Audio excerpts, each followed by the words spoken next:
Atenção! Vai começar agora uma teleaula de processos de fabricação do curso profissionalizante. Este módulo tem um total de 80 aulas. Hoje, você vai assistir à teleaula número 80. Bons estudos!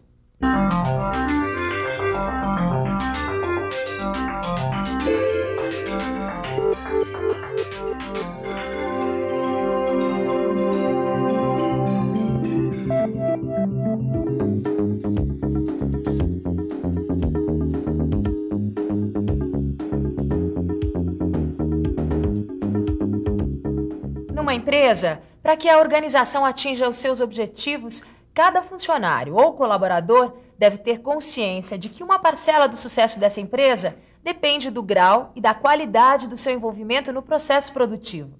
Só que muitas vezes o trabalhador está tão envolvido nesse processo que não consegue ter uma visão do conjunto das alterações que vão ocorrendo nos sistemas de produção. Na teleaula de hoje você vai ver o que esperar dos novos métodos de fabricação. Vai ver o impacto social causado pela evolução tecnológica e vai saber o que o mercado espera do trabalhador do futuro. Quando um piloto de Fórmula 1 ganha uma corrida, você está vendo o resultado do trabalho de uma equipe que trabalhou em conjunto.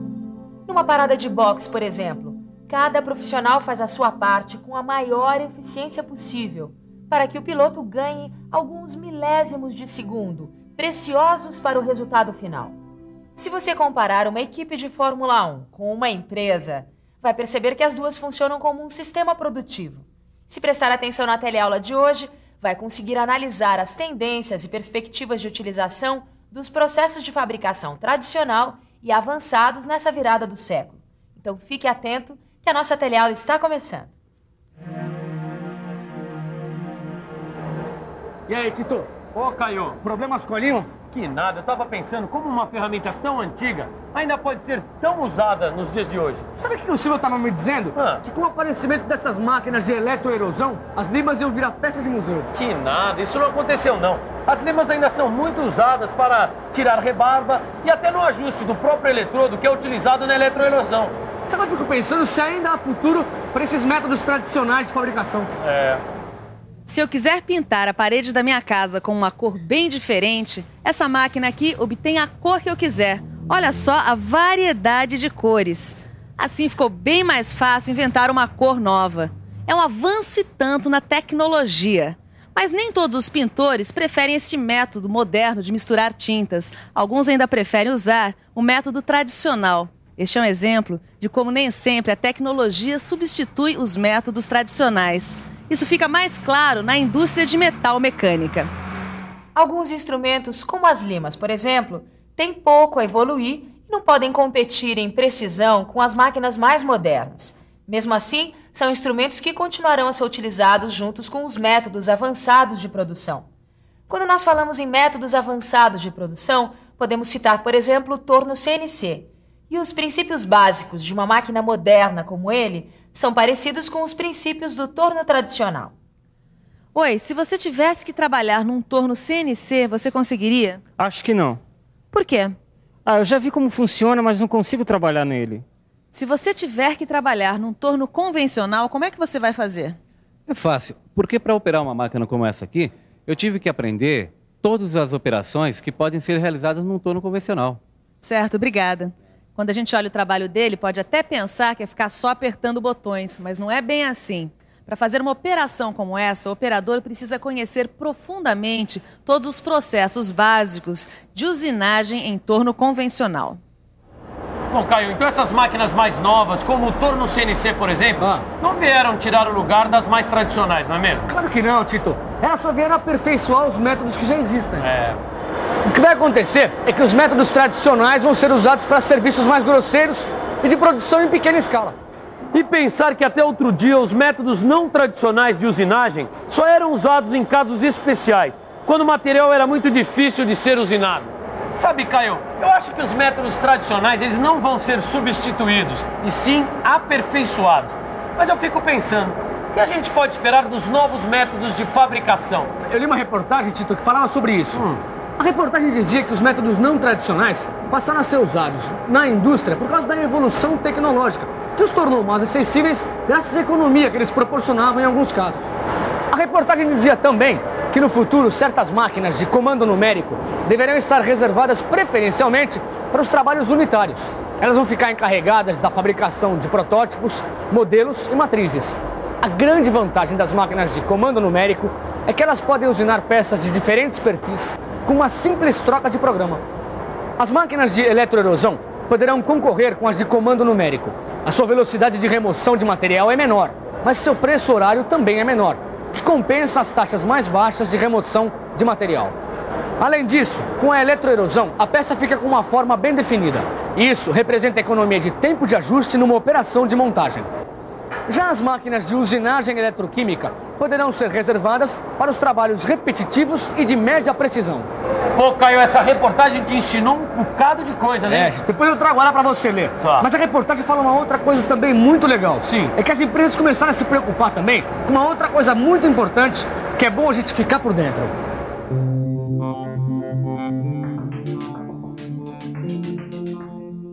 Uma tendência mundial da indústria é a preferência por métodos não geradores de resíduos, para tentar minimizar o impacto poluente sobre o meio ambiente. Podemos afirmar que o futuro dos métodos de fabricação está associado ao desenvolvimento de novos materiais capazes de suportar esforços extremos e condições adversas de trabalho, como temperaturas muito altas ou muito baixas, pressões anormais e velocidades elevadas. Ao que tudo indica, a indústria mecânica do século XXI vai ser quase totalmente comandada por sistemas eletrônicos e computadorizados. Isso nos leva para um outro problema: o impacto social da evolução tecnológica. Cada vez mais, os cérebros ganham importância em relação aos braços. Os novos métodos de produção permitem produzir mais, a preços mais baixos e utilizando menos mão de obra. As inovações tecnológicas e as mudanças administrativas incorporadas ao setor produtivo usam menos trabalho humano braçal e, consequentemente, geram menos empregos. Qual era a sua profissão antes de você se tornar um vendedor? Era um operário. Eu era ajudante e ferramenteiro. Torneiro mecânico. Eu era ajustador. Trabalhava com fresadora. Eu era metalúrgico, soldador.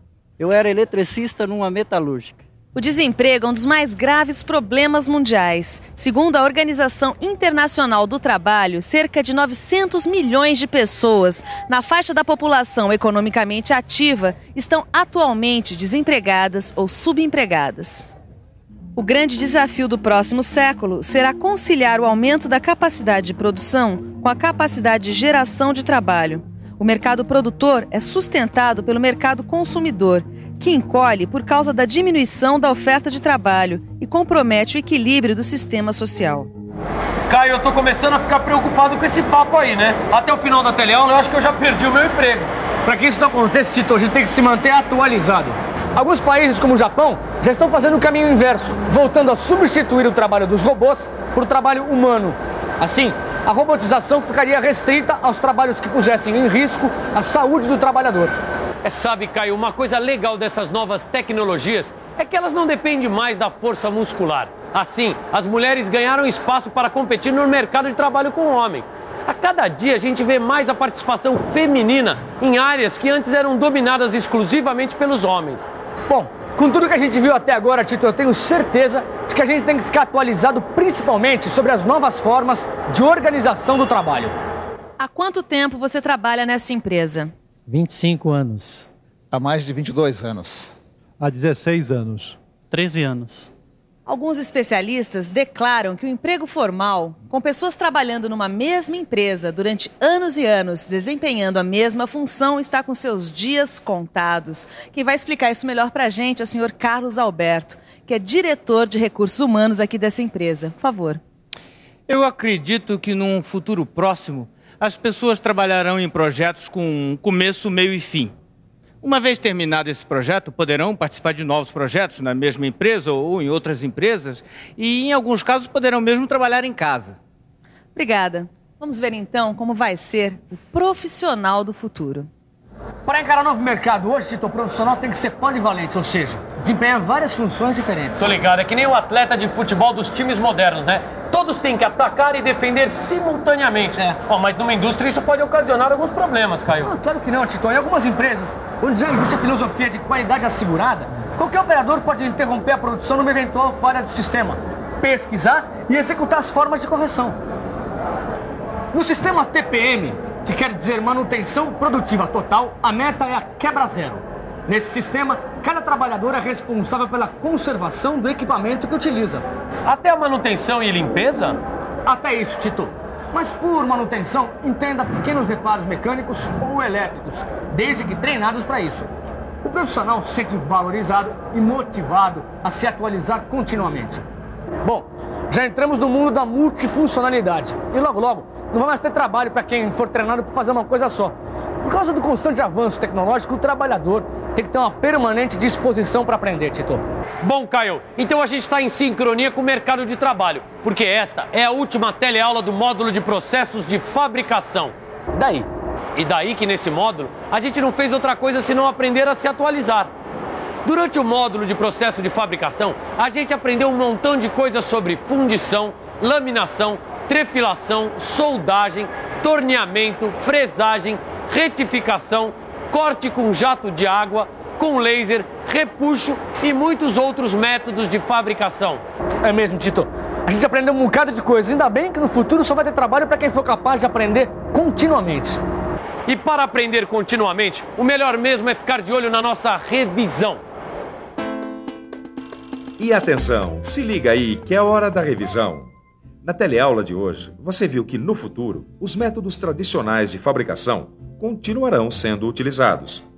Viu que os métodos não tradicionais de usinagem serão cada vez mais usados na indústria convencional, que será comandada por sistemas eletrônicos e computadorizados. Viu que a evolução tecnológica pode causar um forte impacto social. E, finalmente, viu que o profissional do futuro deve estar preparado para as novas formas de organização do trabalho. Hoje nós terminamos o módulo de processos de fabricação. Mesmo que você goste mais de um ou outro processo de fabricação, deu para você perceber que o bom profissional tem que estar por dentro de todos os métodos. Por isso, pesquise, se informe, se atualize. Comece dando uma revisada na teleaula de hoje e resolva os exercícios. Só assim você vai se tornar um profissional do futuro. Até mais!